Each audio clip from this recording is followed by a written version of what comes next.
Namaste, Telugu Vari Manasakshi, Sakshiki Swagatam, Suswagatam. I am Priya Goteti. Welcome to Immigration Talk Show with attorney Bhanu Illindra. Please note that now Sakshi TV has 5 immigration shows every week: Monday with Somi Reddy Law Firms, Tuesday with Kaveti Law Firms, Wednesday with Prashanti Reddy, Thursday with Chan Parvataneni, and Friday with Bhanu Illindra.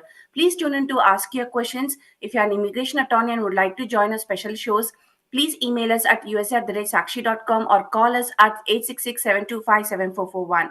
Before we begin the show, please note that the information provided on this show is not a legal advice and just for general information purpose only. Sakshi TV or its agents are not responsible for use of this information. If you need special legal advice, please contact the attorney directly. Without any further ado, let's invite our special guest, Bhanu Illindra Garu. Hi, Bhanu Garu. How are you? I'm fine. Thank you, Priya Garu. So, Bhanuga, last week we were discussing about DHS final rule on H1B modernization. So today also we'll just continue on the same topic. So do you wanted to briefly explain what we discussed on the, what is this rule about? I know we discussed in the previous episode, but you wanted to summarize and give us a brief description of these rules. Sure. Thank you, Priya Garu. First and foremost, I would like to thank Sakshi TV for doing this show. And especially this is a special show because usually we do 30 minutes. Today we're doing almost 1 hour. And the reason why we're doing it for 1 year is 1 hour is that it's very, very important issue which we have to discuss with the people.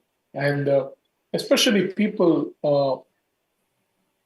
in various media outlets or in various channels where the media has presented these new changes to the regulations, especially for the H1B program, in somewhat a positive light, which is okay. I'm not saying it's nothing wrong with it, because there's partially true to it and partially not true to it, because most of the H1B visas are utilized by the small and medium-sized IT services and healthcare services companies. And for these companies, these regulations are going to be a little bit more stricter for them to hire an H1B workers.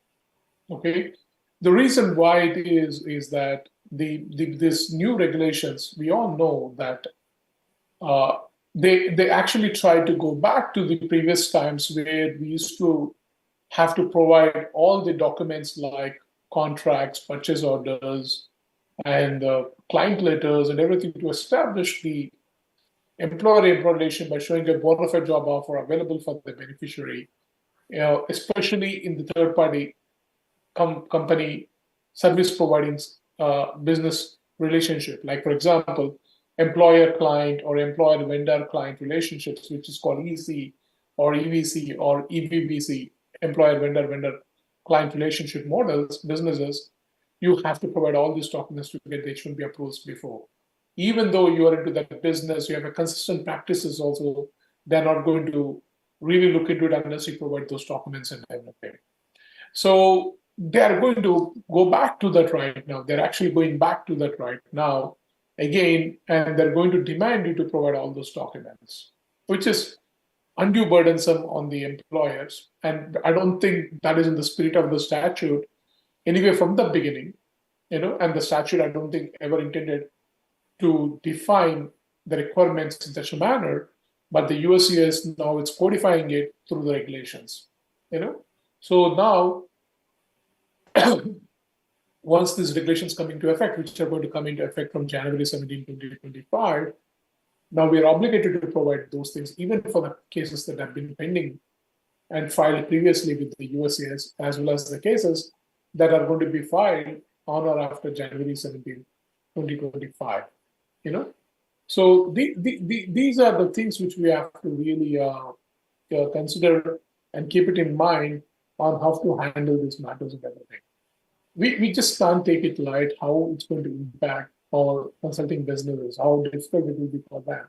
And we do not know how aggressively these offices will be adjudicating these cases. We have seen in the past, especially in California Service Center, how aggressive they were in denying the cases. 80% of the cases filed with the California Center used to get denied prior to 2020 because of these requirements which were not legally correct. Until the court ruled in IT Alliance was a Cisna case, where they said that these are not legal for the USAs to demand them because statute does not require them. Until then, they used to demand, and if they don't provide them, California Service Center used to find a way to deny the cases. You know, now we do not know how it's going to impact for each and every service center which is going to adjudicate this case. Again, we might see this kind of an aggressive approach with California Service Center, with the Texas Service Center, and other places where the H-1B case have been adjudicated right now. And people have to be wary of it. Now this is going to even increase the aggressiveness with the officers that are going to come with the site visits also, because until now, site visits are voluntary, and the statute does not define any requirement of site visits. It is the USA's policy, but they do it through the regulatory process, and now the site visits were voluntary as of today. But once these regulations come into effect, they're saying that if you don't participate in site visits, then it may result in denial and revocation for that reason only. Yeah. Sorry to interrupt. I have two questions. The first question is, like you said, that the cases filed before Jan 17th will also apply with these rules. So I see that many employees on H-1B, they wanted to file their renewals in premium before Jan 17th, so that all these new rules will not be applicable to them. So I wanted to get a confirmation, even if we file before Jan 17th, like a renewal petition, will these rules apply? That is my first question. And second question is that on the site visits, many people nowadays are working on remote. How the site visits would be applicable to them? Both are great questions. Really appreciate you asking me those questions. Even if the case had filed prior to January 17th in premium processing, and if those cases are not adjudicated by January 17, 2025, then those cases can be subjected to those new regulations. So that's the reason why we are advising our clients to convert them into premium processing ASAP and get the approvals prior to January 17th without any further delay. Okay, but in case if we get any RFE also or anything like that, automatically going to delay beyond January 17th right now, as we have to prepare for the RFE responses and respond to those RFE responses. Sometimes those cases can get delayed by January 17th, and again they may result in a second RFE or a denial based upon this new regulatory changes which they are going to implement from January 17, 2025.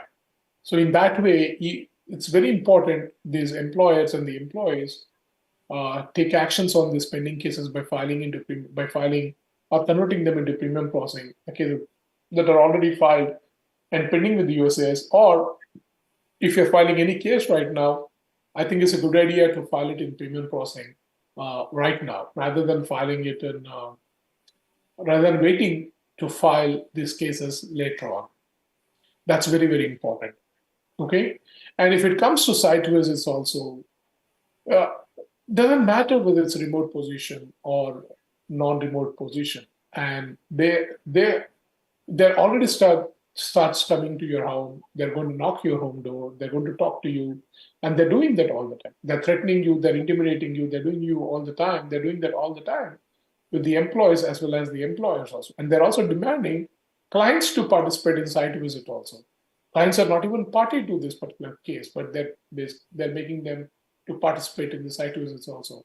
So, which is where we have a problem with the current regulation, with the coming regulations, is that if the client doesn't participate or if the employee does not participate, that can result in denial of this H-1B petition. That's what they're saying, and that basically they use the word may, but maybe denied. That's what they said. But what do they mean by maybe denied? That means they will take it to the court to their advantage to deny, especially with the new administration coming in, with the Trump administration, which they have a restrictive immigration agenda. They're going to fly with these regulations, and they're going to go through this, and how vigorously, how draconianly how aggressive manner they're going to implement these regulations. We have to see that in practicality, how it's going to impact, or what we have to see with these regulations. That's why I want to stretch on these facts, especially for the Indian community, because Indian community relies on consulting businesses for the H-1B visas and everything. And it's very important because consulting business is integral part of our Indian community. And we uh, do the business with all especially in IT services and healthcare services, through consulting services. That's where our major uh, business sector is for our Indian community. One of the major business sectors for Indian community, besides other businesses, real estate and motels and all that stuff, So it's very important. We cannot ignore that fact. I mean, I know there are certain good things in these regulations, as we said in the past, but these regulations are going to be very restrictive, and sometimes how bad these regulations will be, how aggressively they're going to implement in the future, only time will tell us. But we have to be prepared for that. If we are not prepared for that, and if we don't adapt our businesses accordingly, then we're going to suffer. Our businesses are going to suffer. I mean to say, our business means I mean to say is as consulting businesses, and they're going to suffer. And we do not want them to suffer. We want them to become fully aware of what is in front of them and how to handle them. And if they're capable of handling on their own, good for them. If not, I think they should reach to attorneys like us and take an advice, whichever attorney they're comfortable with. We're not telling they should work with us. They can work with anybody they want to work with, whomever they're comfortable with. If they work with us, we're very happy, and we're very happy if they work with us and to provide services. But at the same time, I think it's a good idea to have that expert opinion, that expert help in handling these matters. I think Yeah, this company. obviously that is required by the consulting companies and the employers to reach out to attorneys like you, Bhanu Garu, because of the stringent rules and regulations. It's very difficult nowadays. So probably I also suggest all the employers and everyone to reach out to attorneys like Bhanu Garu. Yeah. And that's what it is, because as I said, the difficulty is not only just on the requirement of the client letters and everything, but also now the requirements for the H-1B specialty occupation are being changed through these regulatory changes. They're going to now define the specialty occupation also in a very different way, right? The educational requirements are changing right now, and also the criteria to determine whether the position qualifies as specialty occupation is changed right now. As I said in the last session we discussed about that in a very brief manner, because it's very difficult to explain that in this particular TV show, because the audience may not understand the technicality of the whole thing, which I'm trying to say here. Sometimes it's very difficult for them to grasp that information. That's why I'm trying to address these issues as practically as possible for the subject which we want to talk, and how it's going to be done and everything.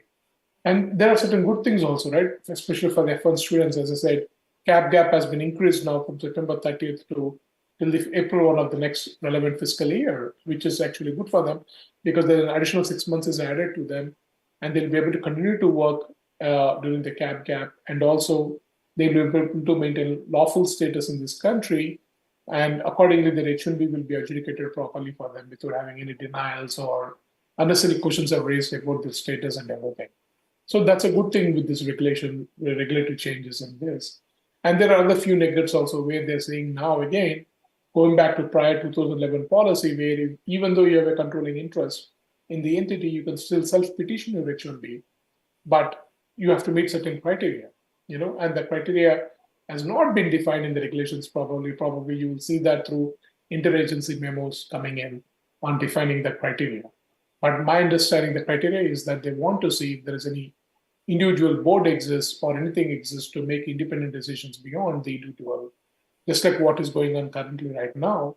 But entity is considered to be always a separate entity from the individual, and they can file this case, and they can file self-petition if they're entrepreneurs and they have entrepreneurial subject business which they're planning to do and everything with H-1Bs. That's one good thing. And third thing is they also try to define which organization qualifies as an H-1B cap exempt organization, and which qualifies as a government research organization or just a research organization. And they try to define the regulatory interpretation, how it can be done, as an essential function or a primary function rather than primarily engaged or anything like that, And so sometimes those are very technical things which I'm talking about, which is what we make an arguments legally when those issues arise during the RFEs or in the demo filing cases or any other issues with the USCIS, how one is eligible for the H-1B under those circumstances. So these are the things that are there in this particular regulations. But main concern is you have to have the project documentation and the purchase orders agreements and the client letters. The reason why you need to have a client letters is the requirement right now, as per these regulations, is that as an employer, if I say that I hire individuals only with bachelor's degree, they're not going to buy anymore that. They're not accepting that anymore. Now they want you to show what the requirements of the client, especially if your consultant is going to work with the third party client, what are the requirements at the client location? That's what they're going to look into it. And what are the requirements of the client for the position? I don't know how many clients will be willing to provide that information for any contractor they're planning to hire or the contractor the client utilize to provide those services to them. The client only cares about somebody coming and doing their job, like how we hired some contractors in our houses, right? If you hire somebody to build a house, you're saying something. Yeah Bhanu garu, ఇప్పుడు మనకి project ఎలా వస్తది అంటే generally for implementation partners or vendors they say like it's 100 million project, we wanted, this is the project and this is the funding that we are giving and you hire the resources accordingly. So they don't go into details like we want this resource or this is the requirement for each and every thing. They just give the project funding saying like, okay, for this project we are giving like 10 million or 100 million, whatever the project budget is. So ilanti cases that is correct. That is correct. That is the problem. That is the practicality which I'm talking about with these new regulations. No client will really say which consultant is coming and providing services to me, right? Because they will look into it, whether the task which they wanted to be completed has been done through them or not, and with this particular individual's providing services or not. And if they don't, then they're going to go, as you said, to the implementation partners or to their vendors because they actually given that particular piece of task responsibility to them, and these are the practical issues which I'm not sure how it's going to impact, but there is a basis for them on what case law they basis they're coming on this, and that's where the whole issue is coming in here. Just give me a second. Don't mind. So viewers, because of these new rules, what are the changes is like for the H1? The good news is like for F1 candidates, the cap has been increased. And for H1, we need to make sure the specialty occupation is well defined. And if you are something not working in a related field that you have studied, like if you are a mechanical but working in a IT in a different field, then we need to provide proper documentations. So reach out to attorneys for correct guidance in that area. And site inspections might be more because of these new regulations. So just to summarize, like what are the new rules that Bhanu gar has said. So yeah, Bhanu gar, go ahead. That's a very good summary. Yeah, summarizing. That's a very good summary. I mean, that's the criteria.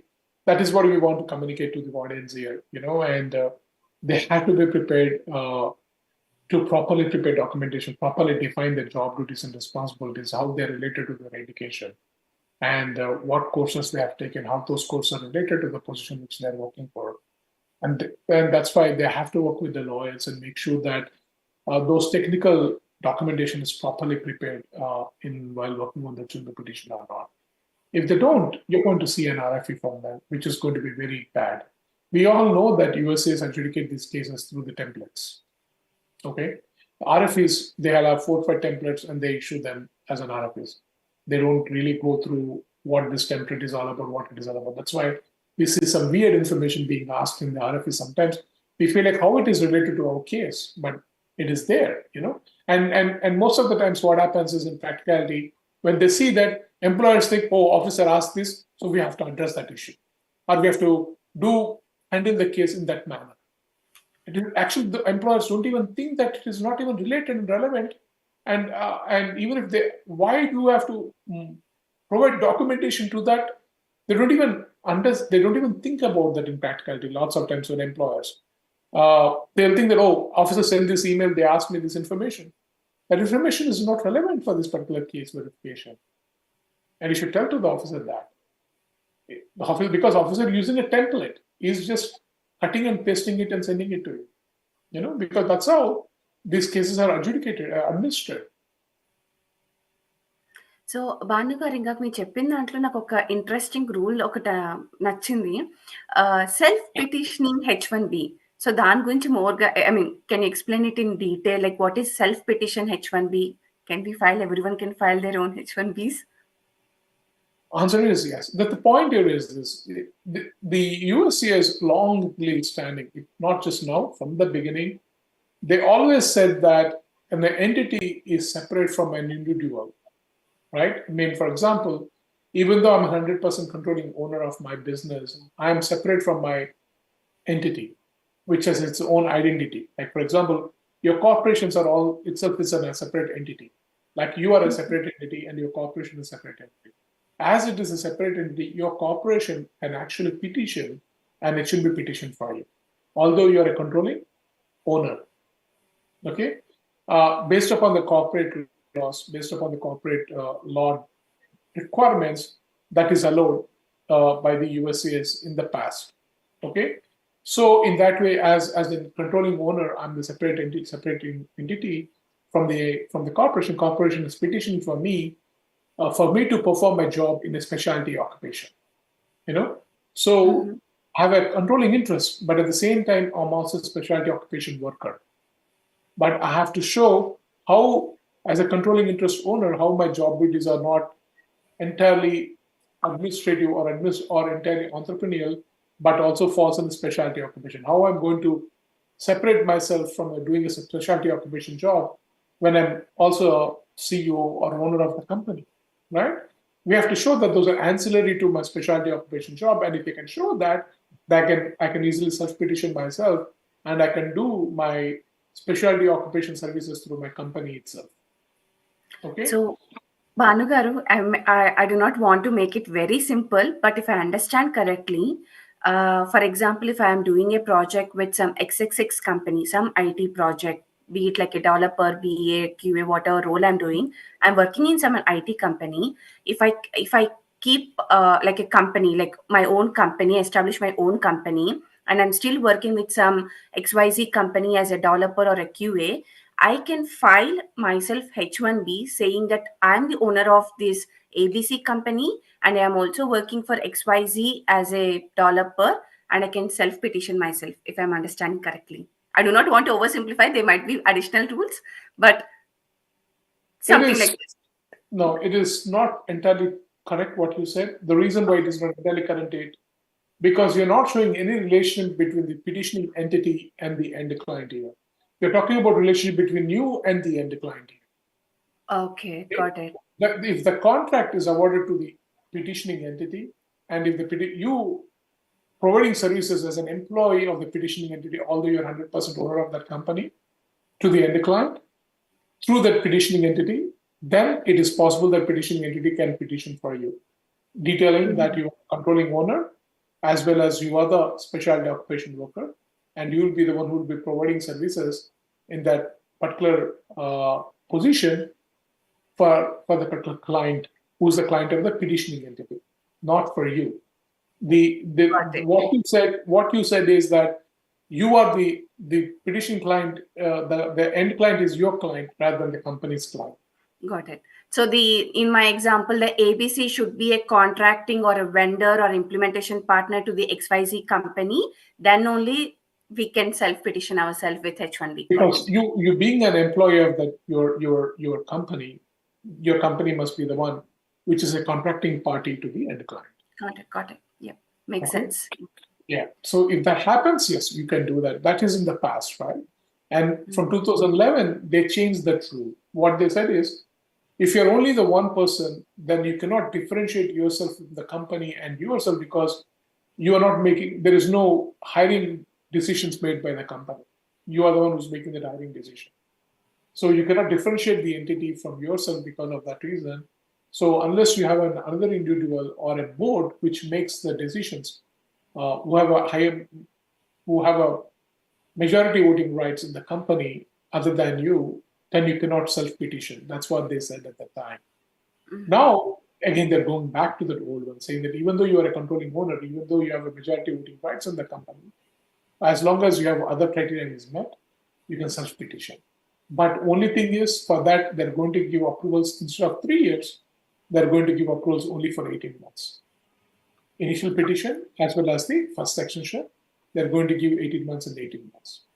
And if you sustain for this 36 months properly and doing everything properly, then they're going to give you a 3-year extension. Got it. Makes sense.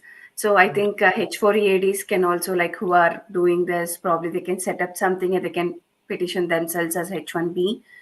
Provided they've gone through the lottery, right? Yes, got it.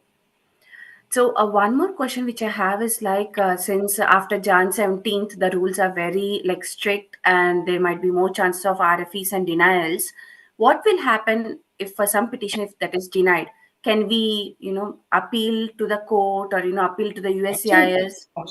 Absolutely. You have a right to appeal and you have a right to file a motion to reopen, reconsider also, depending upon what the situation is and what the issue is. You'll make a choice whether to file for a motion or to file an appeal. And you have an administrative appeals office through which you have to go through the process. But if you find if there is any APA violations or any other violations, then you can directly file a case in the court also with the district courts, right? Which have that jurisdiction on that particular matter, But you have to show that there was an APA violations in denial of those cases, which is very likely to happen and very likely to do that. And I'm sure you will see lots of cases will be filed in the future. But the point is, we need to have a collective set of, we need to have a collective set of group of cases or pattern on which basis they're denying the cases or adjudicating the cases with the USCIS. That's what many lawyers also opinion. It's not my opinion. Other lawyers also opine that one, and I concur with them. Actually, I did not myself express this issue in this manner in that meeting with other lawyers and other people, but other lawyers expressed that, and I completely agree with them on this. And what they also opine is that probably we may have to wait and see how USCIS is going to adjudicate these cases or implement these regulations in real time, and how it's going to impact the cases. If their adjudications are going to be more aggressive and they are unduly denying these cases unreasonably, then probably we may have an issue on that, and we should be able to file a lawsuits against that and get these things attacked. Otherwise, we can't attack because it's the regulations, And once regulations are passed, we have to adhere to that. So Bhanu garu, from individual perspective, like from individual person, ఎవరికైనా denial అయ్యుండి ఇలా అప్పీలో లేకపోతే కోర్టులో case అట్లా నడిచేటప్పుడు still they can work on H1B and till it is completely denied by the court or the case has been heard. Can they still work on? Unfortunately no. Unless they have a valid H1B status, they cannot work. For example, you have an H1B, because you can actually petition H1B 6 months in advance, whether it's a new petition or it's a extension of status or change of status. You can petition for 6 months in advance. What I mean to say is actually 180 days in advance, not 6 months. 6 months is 183 days, but you can actually petition 180 days in advance, right? So, for instance, if you have let's assume that your H1B is expiring in May of 2025, you can actually petition now for the extension starting from May 2025 onwards for your H1B petition. So if you file an extension right now, and if this extension gets denied, and if you still have an I-94 till May, you will be able to work till May, right? Okay. But you cannot work beyond May. Mm-hmm. Even if you file an appeal also, and even if you file a court case also, you cannot legally work because you don't have any legal status. Because filing an appeal or filing a case in the court does not toll your unlawful presence in this country, especially with H1Bs. F1s is different. F1 reinstatement of status is different. For example, F1s are out of status, And if they file for the reinstatement of status, that out of status will stop. It will go on to the hold until the reinstatement of status application is adjudicated for F1.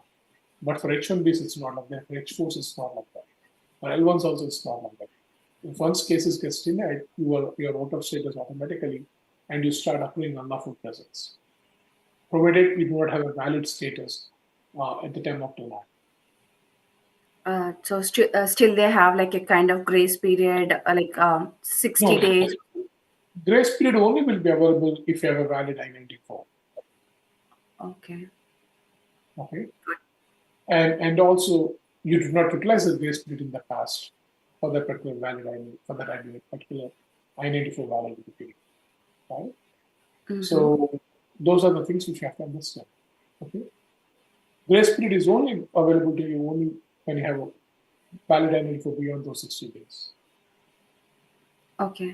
So Bhanu గారు ఇందాక మనం rules కూడా మాట్లాడేటప్పుడు ఇట్లా ఎన్‌జీఓస్‌కి వాటికి కూడా there is some special system where there is no need of lottery or ఎగ్జాక్ట్‌గా తెలీదు కానీ usually they're called H1B cap exempt organizations. Usually the ones who qualify as a cap exempt organizations are the institution of higher education or an affiliate to institution of higher education or a government or a non-government research organization.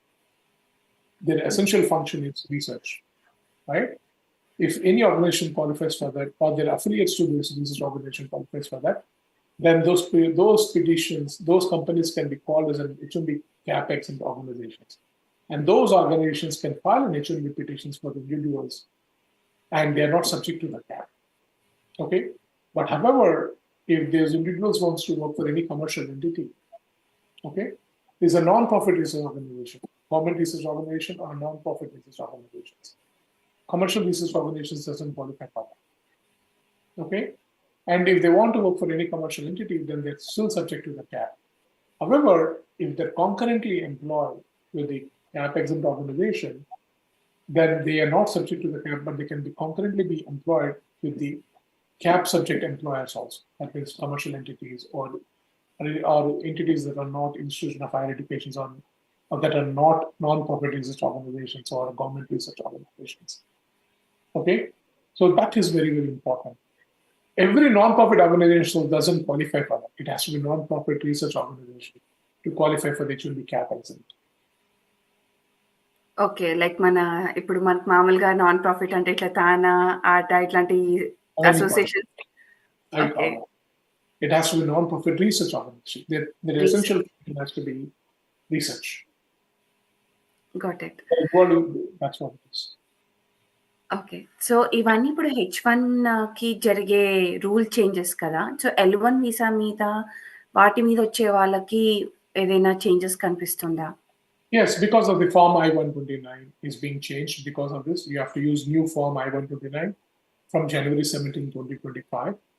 And those things will make certain changes to the L1 visa holders also, because certain information what you have to fill in may change in the I-129 for the L1 visa holders also. So those changes can also impact L1s and even E1s, E3s, and all P's, O's, all categories that you use actually form I-129. You have to keep that in mind. Okay. So H1B నుంచి మనం L1కి కూడా స్టేటస్‌లో suppose H1B deny అవ్వంగానే మన L1 petition generally Infosys, TCS ఇవన్నీ ఎక్కువ L1 visas చేస్తూ ఉంటాయి కదా ఇండియా నుంచి ఎక్కువ. సో H1 ఒకవేళ మనకి డినై అయినా లేకపోతే H1 మనం రెన్యువల్‌కి అప్లై చేసి డినైల్ అవుతుందేమో అని చెప్పి can we like a backup option can we file L1 like simultaneously? If they qualify for L1, I mean, the point is L1, the individuals who can qualify for L1 is that whether they qualify as intra-company transferee or okay. Intra-company transferee means the individual must have worked at least 1 year in the last consecutive 3 years in any foreign affiliate or a subsidiary, parent, or a branch prior to them joining the US entity. Okay, and if they can qualify that as an inter-company transfer, then only they qualify for L1s. Many people hired by the Infosys or TCS or Tech Mahindra, whatever these Indian companies are here, many of them are not actually their employees in India or in Finland, right? Those people can be freshly hired in the US who are fresh graduates also, who are fresh H4s and everything. Those people also can be hired by these employees. So it depends upon which employee qualifies as an intra-company transferee. That employee can be hired, and that employee can actually provide these requirements. Otherwise, no, you cannot file an L1. And the other thing also, at the time of filing L1 also, you should be in valid legal status because you're seeking a change of status from H1B to L1. Okay. Bhanu garu, what are the other rules that have been changed? Manam mainly specialty occupation గురించి మాట్లాడుతున్నాం. H1B specialty occupation rules మనం documentation గురించి మాట్లాడుతున్నాము. So any other precautions లాగా ఏమైనా తీసుకోవడం better అంటారా before filing or doing the renewals for H1B? Those are the things. Precautions are very important, saying that we have to make sure that going through the job responsibilities carefully and making sure that those qualifies for the specialty occupation or not. And what are the minimum requirements? How we are defining the minimum requirements for that position? What are the wages we are offering? Because the practicality here, a lot of people don't talk about this. A lot of lawyers also don't talk about this. Is that when you're required to show the client requirements for the position to qualify as a specialty occupation, sometimes clients just don't require only bachelor's degree or its equivalent in a related field of endeavor. They may sometimes demand the individual have 10 years of experience or 12 years of experience. When somebody has 12 years of experience, and you want to pay that person level 1, level 2 wages, US is outrightly going to deny that case because it does not denominate or does not designate, or employer is not actually in compliance with the Department of Labor regulations to hire this individual in a specialty occupation. Because somebody with 10 plus years of experience with a bachelor's degree at a minimum, they exceed the SVP levels, which is specific vocational preparation levels defined by the Department of Labor for each and every position. And they will be exceeding the level 8, which requires salary which be paid at the senior level, which is level 4 wages, right? As per the Department of Labor guidance. And if you cross the SVP requirements, then you have to pay level 4 wages and level 4 wages. And these employers can't afford to pay level 4 wages. So these are the practical issues. The reason why employers can't pay level 4 wages is most of the contracting positions, they're very underpaid by the clients. Because of the clients underpay them, that's the reason why they don't want to hire them as an employees. They want to keep them as independent contractors. And the vendors or implementation partners, they keep their cut, and then they pay the subcontractors, which also will be even more further less for them. So these are the practical issues which we have to understand, which are going to be really rampant during the site visits. And the problem is, and the adjudication of the H1B petitions also. And are preparing the filing the H1B petition also by the employers. So there are 3 phases which I'm talking about there. And at the same time, these employers, the site visit officers sometimes can be very, very aggressive, very intimidating, because they're also human beings, and they have their own agenda, or they have their own ideology, or they have their own understanding or beliefs, on what their role is and how much what they can do is. And it always happens. Power, people like to show their power, right? It's always there. So Bhanu garu, regarding the site visits, what I'm assuming is that site visit ante palana candidate ఆ site లో అంటే office client location అంటే client లొకేషన్కి వెళ్ళి పలానా వ్యక్తి work చేస్తున్నారా లేదా అని చెక్ చేస్తారు. ఇంట్లో అంటే అదే లొకేషన్ లో ఉన్నారా లేదా, అదే అడ్రస్ లో ఉన్నారా లేదా, అదే city, state, what ever it is ఉన్నారా లేదా. అంతకు మించి ఇంకేం questions, like what kind of questions that candidate can expect? They can expect, how did you meet the employer? Did you pay any money to the employer? And did you fake your resume, or did you fake any immigration documents to get this job? Did you pay any money? Those questions will come. And Are you really working in the position which you're offering? What's your background is? What's your technical background? What's your knowledge? And what are your time hours and everything? What are you doing during your normal hours? All those questions can come, right? And problem is most of these employers and employees are not well equipped to answer these questions, especially when somebody is on the bench, right? And how to handle that bench non-productive status issues. See, legal bench, absolutely permissible by the statute. Even the new regulations do not talk about the legal bench or non-productive status because they intelligently avoided that issue to discuss in these new regulations. But indirectly, they're telling that you cannot have a bench. That's what they're trying to force you on this issue. But when they said that itinerary is not required, is because they know that they cannot go beyond the statute requirement, saying that legal bench is not permitted. Legal non-productive status is not permitted. What is legal non-productive status? Even if the employee is in the non-productive status, if the employer provides the required working conditions and the wages to the employee, then it's okay. It's legal, even though they're in between the projects. And these issues will come. If somebody is in between the projects, these officers can be aggressive, sometimes during the site visits based upon the new regulations, and cause headaches to the employers and to the employee also. The employer doesn't have to say that what is he doing in between the projects. Simply saying that he's in between the projects. That's it. And he's in a non-productive status, but he's in the legal non-productive status because you are providing the working conditions and you are providing the wages to them. And I can go to my office. I still might have a job, and I can go to my office and sit there idly and probably watching something and anything until I get my assignments done. Most of the times, it's a very common thing to happen sometimes. And we may not have, especially in a specialty, in a professional positions like us, we may be very busy some days. We may not have any work some day because it's all about the workload and caseloads which we have, right? Whether it's us, whether it's doctors, whether it's chartered accountants, CPAs, whoever you call them, any professional services, that's very likely to happen. Even for architects, you look into it, civil engineers, whoever is a professional, it's very likely to happen.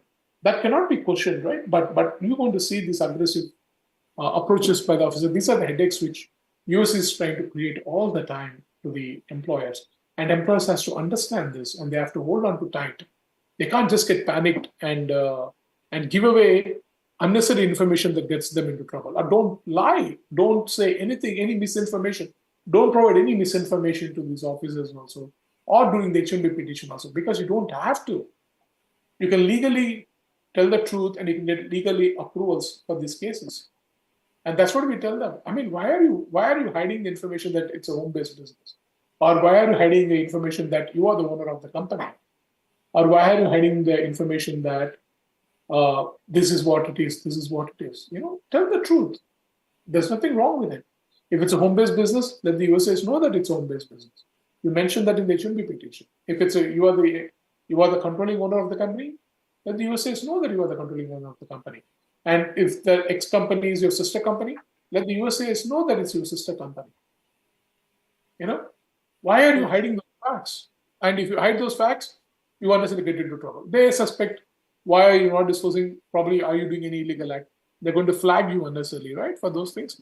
You don't have to get into those kind of situations with this particular situation. And especially with the new regulations coming in, these things really matter a lot because they're going to really be aggressive on these things. That's the reason why they passed these new regulations. They want to attack you on those things. That's why they passed these new regulations. I think employers అందరూ complains training లలో పెట్టినట్టు site visit వస్తే training ఏంటి some sample questionnaires. Very important. We do that in our office all the time. I mean, to our clients, we always do that. And we voluntarily do that to our clients. We provide them guidance and everything. We tell them not to talk unnecessarily because you have a right to an attorney. I mean, you're not, it's not that if you tell them that your attorney will get back to them whatever information they want on their behalf, it doesn't mean that you're not in compliance. It doesn't mean that you're not participating in the site visit. It is just that you want your attorney to be there and your attorney to be presenting that information.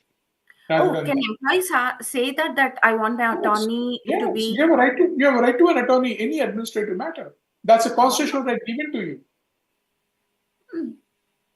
That's something at least I'm not aware of. So viewers, Yeah, if you have any site visit, you can call your attorney and you can say that I want him to be present before absolutely. answering any questions. Absolutely. You should not answer anything because unless you'll get into trouble if you answer anything which you are not aware of or if you're confused of, right? Yes. It's better you tell them that your attorney will get back to them and your attorney will talk. You don't have to talk on behalf of them. Even they say that you have to talk, you don't have to talk. Your attorneys will talk. There is no mandate that you have to talk. You're not giving any deposition over you Got it. because there is no Yes. court proceeding here. Yes, got it. So, Bhanu garu, going back to our wages thing, it's an interesting topic, interesting rule that you have mentioned, because most of the companies, especially who are coming to on-site, we have a something called as minimum wage requirement or something, and they provide lesser wage compared to the ones who are working in, compared to other peers. So in this scenario, if they are doing a renewal or filing a H1B, they need to follow the wage limit that their peers are getting across the USA. Is that correct? Or they have to increase that?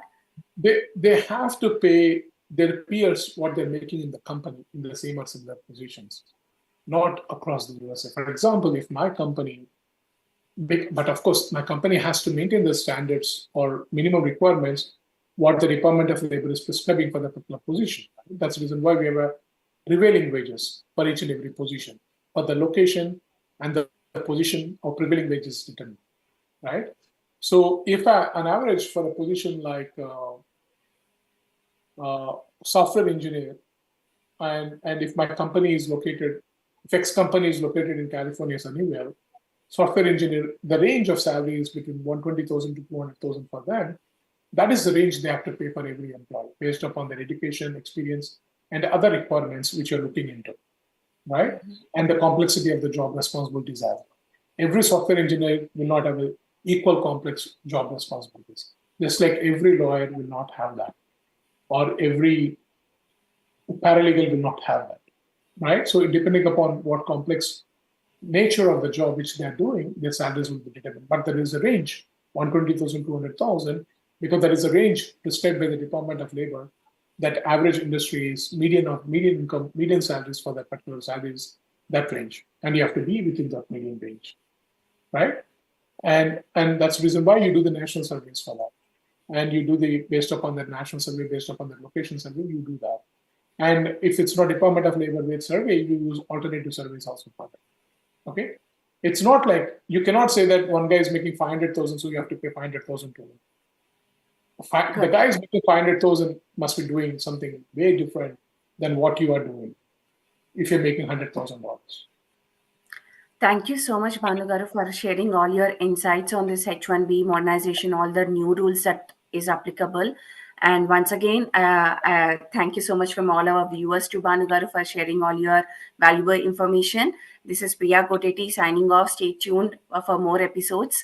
Thank you. This is Sakshi Manasakshi. Thank you. Thank you very much. Thank you to Sakshi.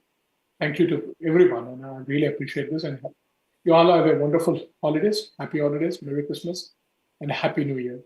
Hopefully, we will see again this year, if not next year. Thank you. Yeah, Merry Christmas, Happy Holidays.